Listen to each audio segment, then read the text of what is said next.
Hello friends, मैं मनीष चौबे और आप सभी का स्वागत करता हूं चौबे क्लासेस में। कैसे हैं आप सब?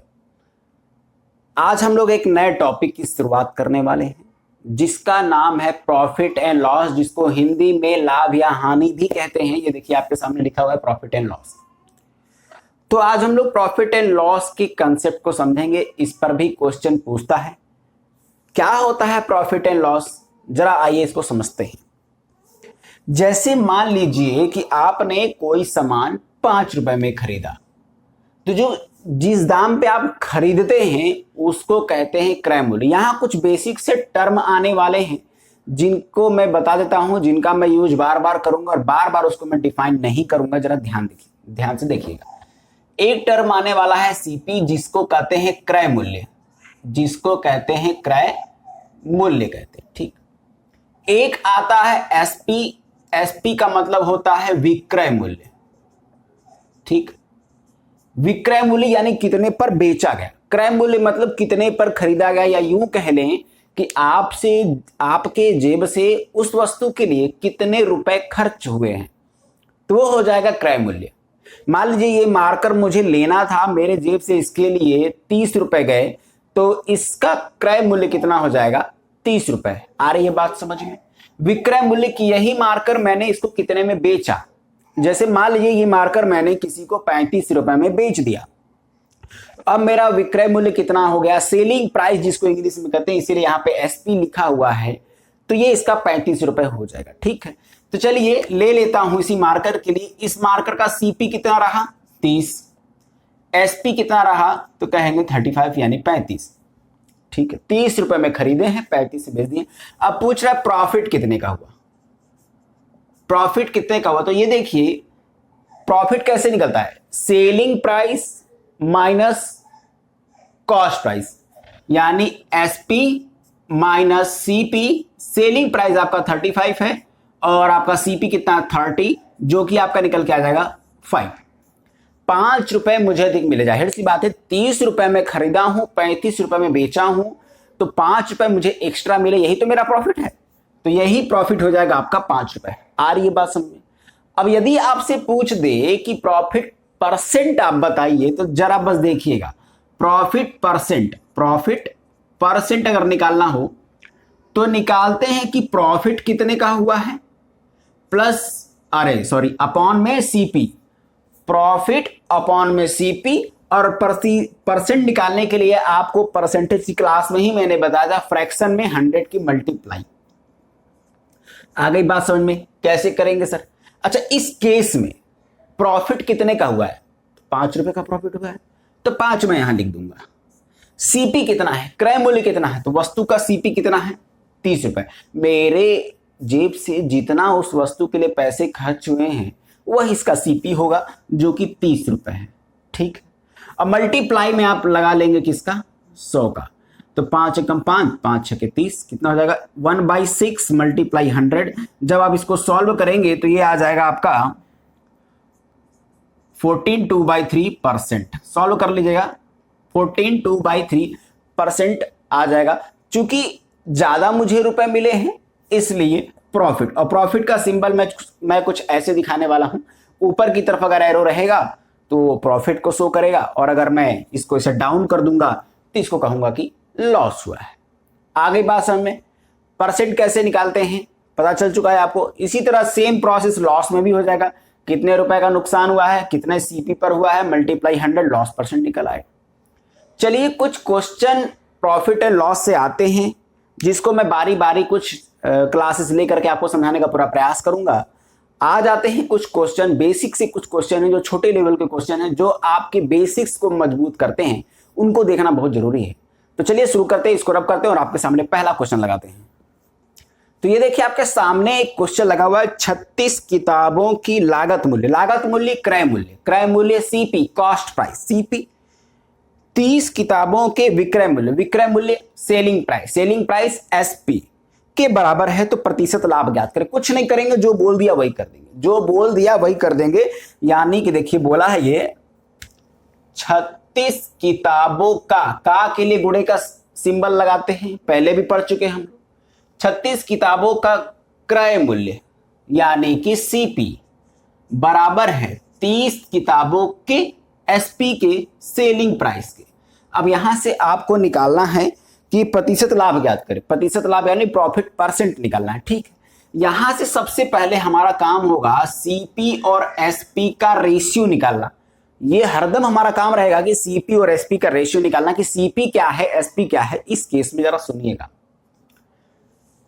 सीपी 36 वस्तुओं का क्रय मूल्य 30 वस्तुओं के विक्रय मूल्य के बराबर है। जो क्वेश्चन बोला था मैंने लिख दिया। ठीक, अब क्या करेंगे, अब सीपी का रेशियो निकालने के लिए मैंने बताया था कि सीपी का निकालना तो इधर वाले को बंद कर दो, सामने वाला नंबर 30 अनुपात, एसपी का निकालना तो एसपी वाले को बंद करो, सामने वाला नंबर 36। आ गई बात समझ में, 30 अनुपात 36।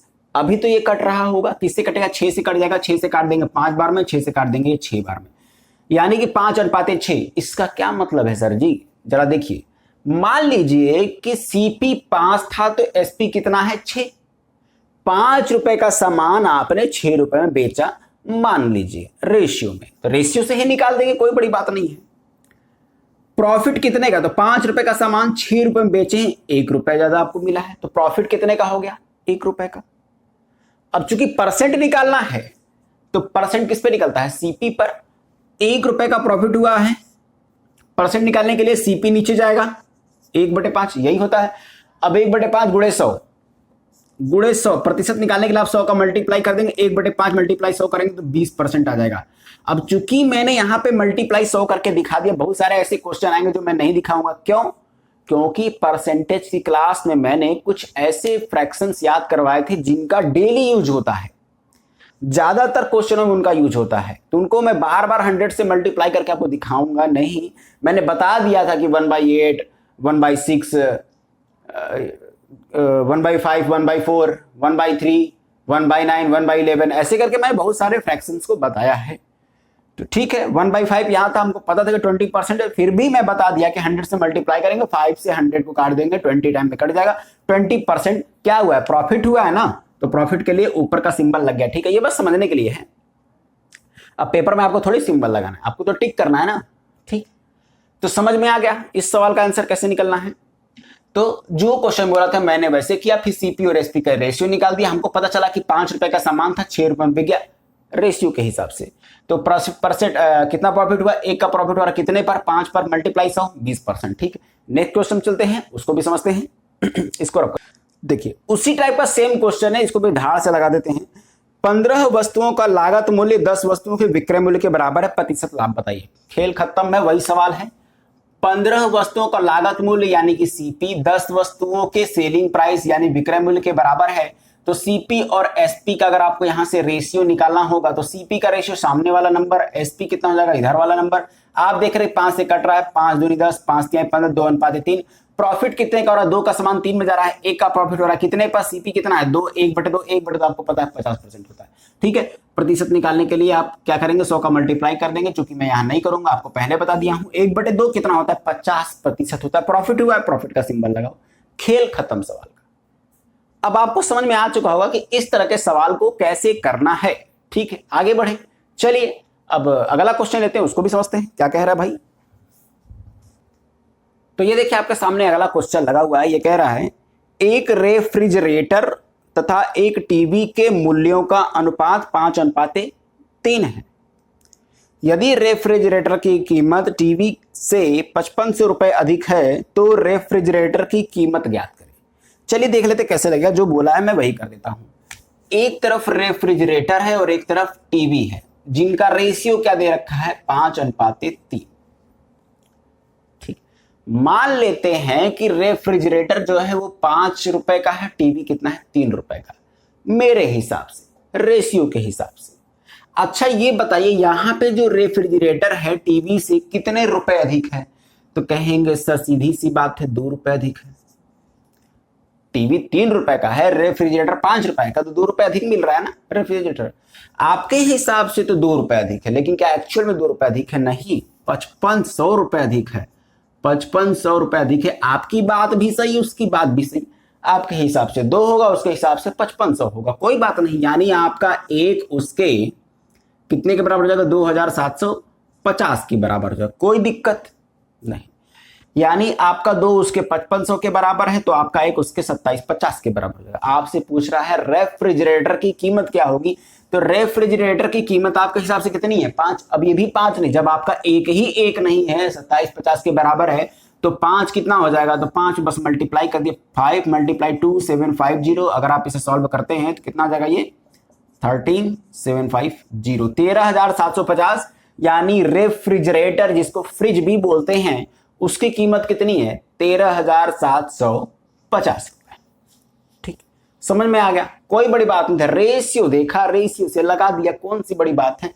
5 रुपए का रेफ्रिजरेटर मान लिया, टीवी 3 रुपए का मान लिया, मेरे हिसाब से 2 रुपए दिखा है। कंपेयर एक्चुअल वैल्यू से कंपेयर करा दिया, कंपेयर कराने पे हमें पता चला जो रेफ्रिजरेटर है वो 13750 रुपए का है।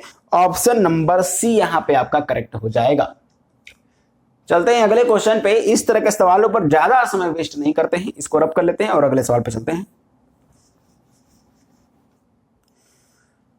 अब देखिए आपके सामने एक क्वेश्चन लगा हुआ है, बहुत ही अच्छा क्वेश्चन है, ट्रिकी क्वेश्चन है।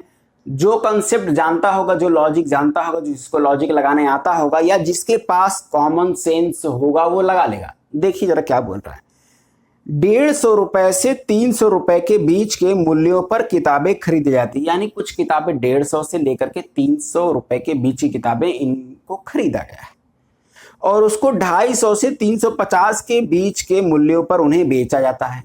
यानी उसको जब बेचा जा रहा है तो 250 से लेकर के 350 रुपए के मूल्यों के बीच में बेचा जा रहा है। यानी 150 से 300 के बीच में खरीद के लेकर के आते हैं और 250 से लेकर के 350 रुपए के बीच के दामों पर बेच देते हैं। तो 15 किताबों को बेचने पर अधिकतम लाभ क्या होगा। अधिकतम लाभ यानी मैक्स से मैक्स, यानी कितने अधिक से अधिक लाभ आप कमा सकते हैं। ठीक, कैसे लाभ कमा सकते हैं। आप सामान को बहुत कम दाम पे लिए हों और सामान को बहुत अधिक दाम पर बेचें तो वही उसका मैक्सिमम प्रॉफिट हो सकता है। ठीक, जैसे इस क्वेश्चन में कहना चाहता है कि 150 से 300 के बीच में खरीदा गया है सीपी, और एसपी जो इसका है वो कह रहा है कि 250 से 350 के बीच में इसका एसपी रखना है। वैल्यू आपको दे रखा है, तो मैं कह रहा हूं कि अगर मैं उसका सीपी जो है वो बहुत कम ले लूं, सबसे कम होना चाहिए, सबसे सस्ता सामान जो कि कितने का है 150 से कम का तो नहीं ले सकते, 150 से कम का तो ले नहीं सकते। तो मान लेते हैं उसका सीपी कितना रहा होगा, एक वस्तु का 150,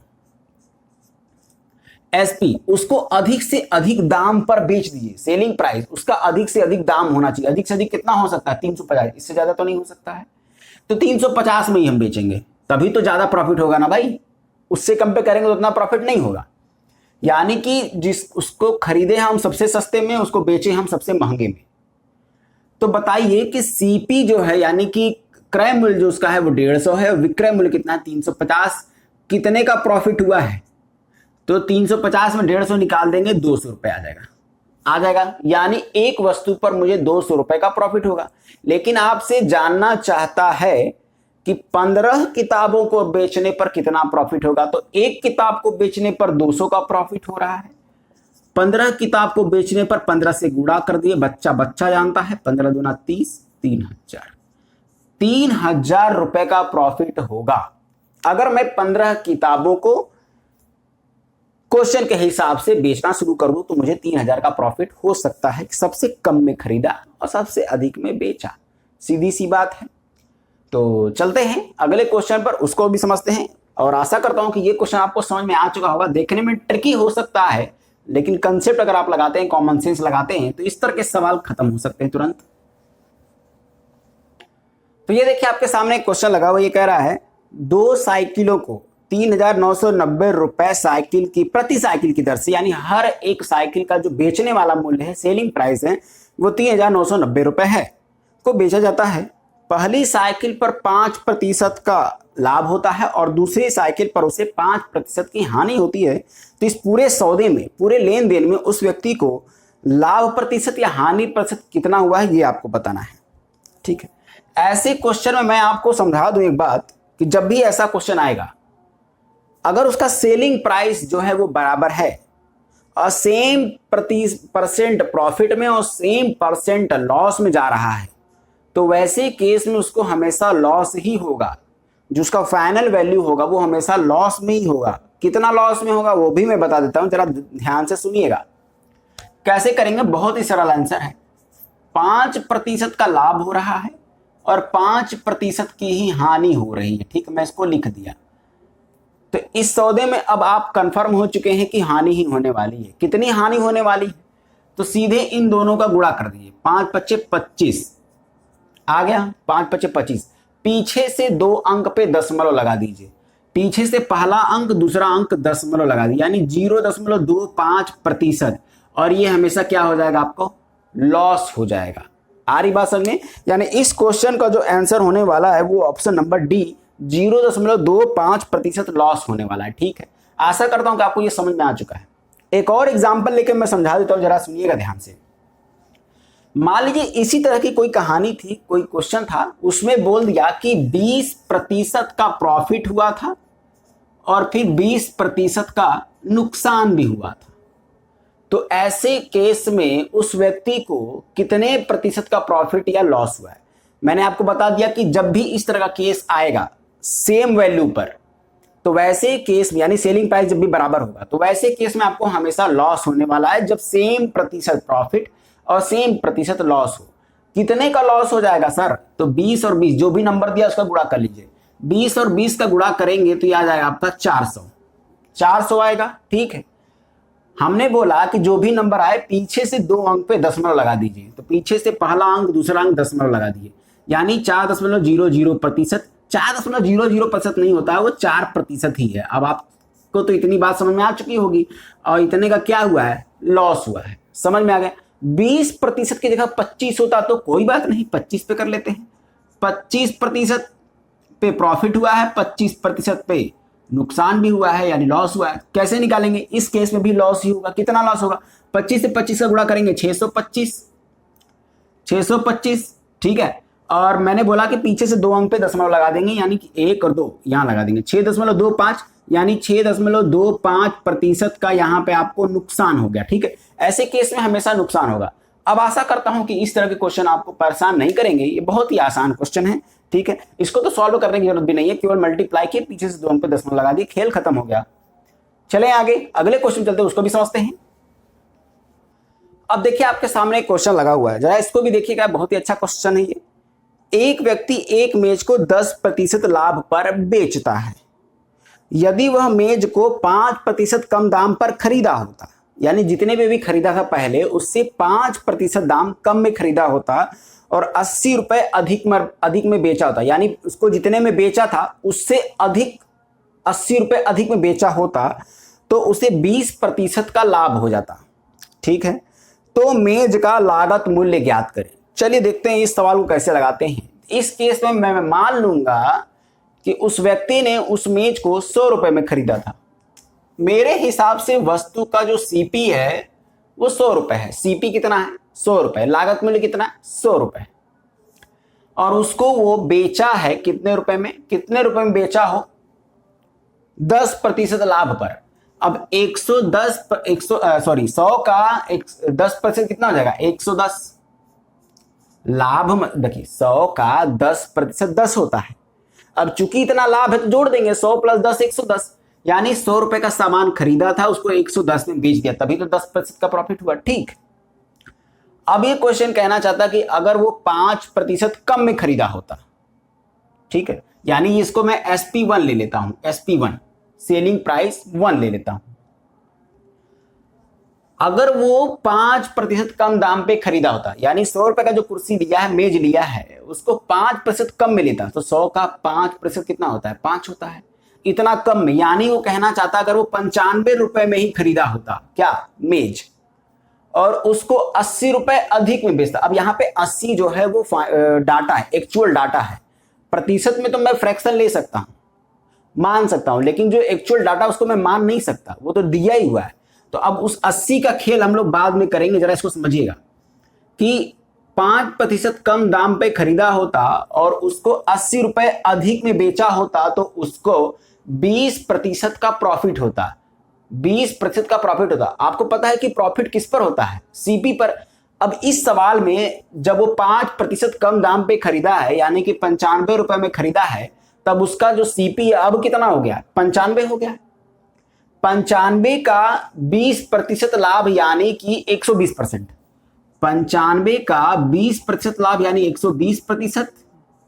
इसको जब आप सॉल्व करेंगे तो यह आ जाएगा आपका 114, यानी कि अगर वो 20% अधिक मिलता है, यानी कि उसका मतलब उसको 114 रुपए मिल रहा है। समझिएगा बात को। कह रहा था क्वेश्चन में कि एक व्यक्ति ने कोई मेज लिया है और उसको बेचा है कितने? 110% लाभ, मतलब 10% लाभ पर, यानी 110 रुपए में बेच दिया। 100 रुपए का सामान 110 में गया, 10% लाभ हो गया। अब ये कह रहा है कि उसी मेज को वो अगर 5% कम में खरीदा होता, 95 में 80 रुपए अधिक में बेचा होता, तो उसको 20% प्रॉफिट होता। यानी 95 रुपए के सामान पर अगर इसको 20% का लाभ हो रहा है, इसका मतलब 114 रुपए में 14 रुपए मिल रहा होगा, उसको 114 रुपए मिल रहा होगा। तो ये बताइए उसको इसका हो गया SP2, उसको पुराने SP1 से SP2 आने में कितने रुपए अधिक मिल गए? 4 रुपए अधिक मिल गए। मिले ना 4 रुपए अधिक। ये आपके हिसाब से हुए जितना आपने 100 माना था, लेकिन ये 4 रुपए अधिक मिल रहे हैं आपके हिसाब से। एक्चुअल में कितने रुपए अधिक मिले हैं? 80 रुपए मिले हैं। तो ठीक है, कंपेयर करा देंगे, कौन सी बड़ी बात है। मेरा 4 उसके 80 के बराबर है, तो मेरा 1 उसके 20 के बराबर होगा। बिल्कुल होगा। मेरा 4 अगर उसके 80 के बराबर है, तो मेरा 1 उसके 20 के बराबर होगा। अब आपसे जानना चाहता है उसका जो एक्चुअल कॉस्ट प्राइस है, यानी ये 100, इसकी वैल्यू बताइए। तो जब आपका 1 उसके 20 के बराबर है, तो आपका 100 कितना हो जाएगा? इसमें 20 का मल्टीप्लाई कर दिए, 2000 रुपए आ जाएगा। यानी उस मेज का दाम कितना है? 2000 रुपए। और यही हो जाएगा इस क्वेश्चन का आंसर। ठीक है, आशा करता हूं कि मैं आपको ये क्वेश्चन समझाने में सफल रहा हूंगा और आपको कायदे से ये क्वेश्चन समझा पाया हूंगा। तो चलते हैं अगले क्वेश्चन की तरफ। तो ये देखिए, आपका आज का ये आखिरी सवाल है। ये कह रहा है एक वस्तु को 72 रुपए में बेचने पर 10% की हानि होती है। यानी वो एक वस्तु को बेचता है कोई व्यक्ति और उसको 10% की हानि हो जाती है। 10% की हानि का मतलब उसको 90% में ही बेच दिया होगा तभी तो। और कह रहा है कि अगर उसको 5% लाभ कमाना है तो उस वस्तु को कितने रुपए में बेचना चाहिए। ठीक, देख लेते हैं। 10% की हानि हो रही है, इसका मतलब वो वस्तु अपने पूरे दाम पर नहीं जा रही है, अपने के 10% कम, यानी कि 90% पे ही जा रही है। 90% में बेचने पर वस्तु को यानी उस वस्तु का 90% कितने के बराबर है? 72 के बराबर है। 10% हानि यानी कि 10% कम कर लेंगे तो कितना प्रतिशत बचा है? 90%। वो 90% कितने के बराबर है? 72 के बराबर है। तो 1% कितने के बराबर हो जाएगा? तो कहेंगे सर 72/90। यूनिटरी मेथड आप बचपन में पढ़े होंगे, वही है। अब आपसे जानना चाहता है कि उसको किस दाम पर बेचा जाए कि उसको 5% प्रॉफिट हो। 5% प्रॉफिट का मतलब 105। 100 तो उसकी खुद की वैल्यू है। 5% प्रॉफिट, 100 का 5% कितना होता है? 5 प्लस कर दीजिए, यानी कि 100 + 5 105। 105% प्रॉफिट कमाना है तो एक इतना है तो 105 कितना हो जाएगा? तो 72/90 ये जो लिखा है उसको तो लिखेंगे ही, प्लस मल्टीप्लाई 105 कर देंगे। इसको सॉल्व कर रही है, काट दीजिए। 9 से काटेंगे 9 8 72, 9 10 में, फिर 5 से काटेंगे तो ये कट जाएगा आपका 21 बार में, ये कट जाएगा 2 बार में, 2 से कट गया 4 बार में, 4 एकम 4, 4 दूनी 8, 84। यानी कि अगर उसको 5% प्रॉफिट कमाना है तो उसको 84 रुपए में बेचना पड़ेगा। कैसे लगाया मैंने? बोला था 10% नुकसान हुआ था उसको जब वो 72 रुपए में बेचा था, तो मैं वहां से पता कर लिया कि उस वस्तु का जो 90% वैल्यू है वो 72 है। अब वो जानना चाहता है कि उसको 5% लाभ कमाना है, यानी 105% पे कमाना है, तो 1% का वैल्यू निकाले हैं, फिर 105% निकाल देंगे। यूनिटरी मेथड है। 72/90 × 105 सॉल्व कर दिया, 84 आ गया। यानी कि उस वस्तु को अगर वो 84 रुपए में बेचेगा तो उसको 5% का लाभ हो जाएगा। ठीक, तो ठीक है, चलिए आज क्लास को यहीं समाप्त करते हैं। अगले क्लास में मैं आपसे फिर से मुलाकात करूंगा अच्छे क्वेश्चनों के साथ। और आप इसको लाइक कीजिए, शेयर कीजिए और सब्सक्राइब भी कर दीजिए।